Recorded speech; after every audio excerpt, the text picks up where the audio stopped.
Hello everyone! Recently I found another article that I think you should know about. It was published on Game Reactor and it's basically an interview with Planet Zoo 2's director Gareth Hughes, where he shares more about conservation and wildlife reserves, which is, as you may know from my previous videos, currently my top 1 feature in Planet Zoo 2. I just love this idea and the feature itself.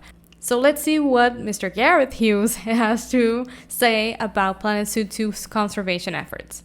Frontier on Planet Zoo 2's conservation efforts. It's about helping people connect the dots around conservation and ecology. We spoke with game director Gareth Hughes to understand more about the rewilding, welfare, and conservation tools being offered in this sequel. They also have an interview here, which you may like to watch. It is a 15-minute interview with Planet Zoo 2's director, and I think it was very nice. I watched the whole interview. So let's dive in. There are a lot of interesting improvements and enhancements planned for Frontier Development's Planet Zoo 2. Okay, well, this is a typo, but not least in regards to graphics, quality of life changes, and also the inclusion of aquatic and avian species.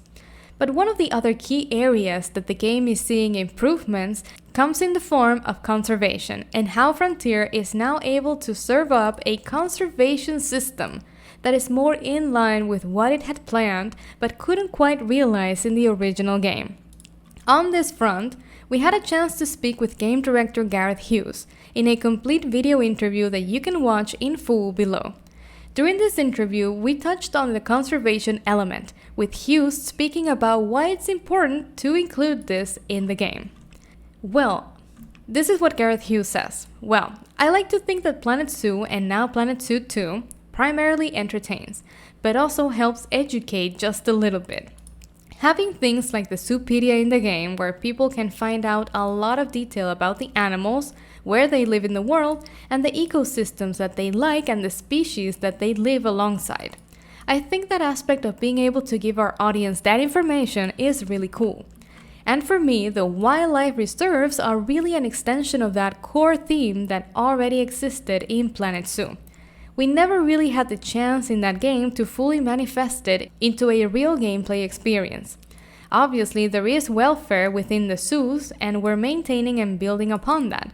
But the wildlife reserves offer a completely new experience for the player in terms of how they see conservation working in the real world and how it works in the game. I absolutely love this. Thank you so much to the team for including this. Before we continue, I just wanted to say this because I never thought that they would include this, but it is the most brilliant feature that I think they could include in Planet Zoo 2. So, as an example, these wildlife reserves are not just about releasing animals. They're about creating a real natural home and habitat for those animals to live in. So there's the rewilding, the restoration aspects of the environment that then allows the release to wild of those animals from your zoos. And I think, again, helping people connect the dots around conservation and ecology about how these intricate webs work between animals and the environment is, well, for me, I find it really, really interesting. I agree, I totally agree. And we want to kind of share that passion, and being able to deliver it in this beautiful looking package of wildlife reserves in the game, I think it's amazing. We also inquired Hughes, Game Reactor, they inquired with Hughes about Frontier's method of choosing a conservation site, and what goes into determining a good location to offer a rewilding spot in the game, with one confirmed example being Africa's Great Basin. This is what he said. So I guess we look at it from several different aspects. One is, to make this work, we kind of need enough animals that can cohabit together.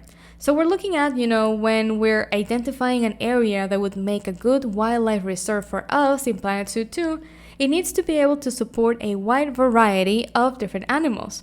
Really, we want to be able to release aquatics, avian, and terrestrial animals together into those areas. So, that's one filter, if you like, of how we choose. The other is looking around at real-world conservation projects and trying to mirror some of those in-game so that people can have that, oh yeah, I've seen this on the TV, right, in that amazing documentary that I saw recently. I can kind of recreate some of that. So yeah, I think those two things really are what's driving our choices. And that's how, well, the interview continues beyond that, I think. Those were like 15 minutes of interviews that I highly recommend watching if you love Planet Zoo 2, if you're interested in the wildlife reserves. I'm a huge fan of this feature, and I think I'm loving this feature even more than aquatic animals and flying birds. And I thought that was very hard to top. But the wildlife reserves apply to all animals in the game, and that's what I love. It's also like a step forward in presenting zoos as another building block or stepping stone in the chain of conservation efforts. And that's what I personally love about this new feature. It's not just about keeping the animals locked in a facility for people, like for people to learn, but also while people are learning, they can also contribute to conservation, and we can also like get attached to our animals. Like we see them being born in the zoo and then like releasing them into the wild and seeing them thrive there.